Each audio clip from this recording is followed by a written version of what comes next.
দাউদ আলাইহিস সালাম জীবনে একবার আজরাইল আলাইহিস সালামকে দেখছেন। ওনার সাথে খুব বন্ধুত্ব ছিল আজরাইল আলাইহিস সালাম। এক এক নবীর এক এক ফেরেশতার সাথে বন্ধুত্ব ছিল। আমাদের নবীজির ছিল দুইজনের সাথে সবচেয়ে ঘনিষ্ঠ, জিবরিল আলাইহিস সালাম আর মিকাইল আলাইহিস সালামের সাথে বড় ঘনিষ্ঠ বন্ধুত্ব ছিল। তো দাউদ আলাইহিস সালামের ছিল আজরাইল আলাইহিস সালামের সাথে। তো একদিন কথায় কথায় বলে ফেলছে, আপনি একটু আসল রূপটা দেখাইলে পারেন না? বলছে, পারি বটে, কিন্তু আপনি তো সইতে পারবেন না। বলছে, এতদিনের বন্ধুত্ব এখনো কি ভয় কাটে নাই আমার?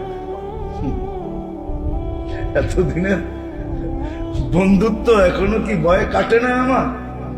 ভয় মনে হয় কেটে গেছে, আপনি দেখান না। আজরাইল আলাইহিস সালাম যখন আসল রূপ ধরছে, ফাগাশিয়া দাউদ, বস এক নজর থেকে বেহুশ। দাউদ আলাইহিস সালাম বলছে, আল্লাহ হুশে আনেন, নাইলে কিয়ামত পর্যন্ত আসবে না। আর আমি তো, আমাকে দেখা বেহুশ তো হয়ে গেছে বটে, কিন্তু হুশে আনার ক্ষমতা তো আমার নাই। হুশে আনার ক্ষমতা আপনারই। আইনা দেন, নাইলে কিয়ামত পর্যন্ত এটা হুশে আসবে না। আল্লাহ যখন হুশে আইনা দিয়েছেন, তো বলছে, কি আপনারা একটু আগে বললেন এতদিনেও কি ভয় কাটে নাই, দেখলেন আর বেহুশ হয়ে গেলেন, সিদ্ধান্ত কি? তো বলতেছে, শুনুন, আখেরাতের কোনো আযাবের দরকার নাই, আপনার চেহারাটাই যথেষ্ট।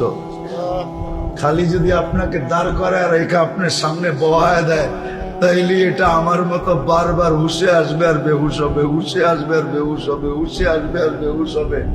এটার ভিতরেই ওর জিন্দেগি পানি তেনা তেনা হয়ে যাবে, আর কিচ্ছু লাগবে না।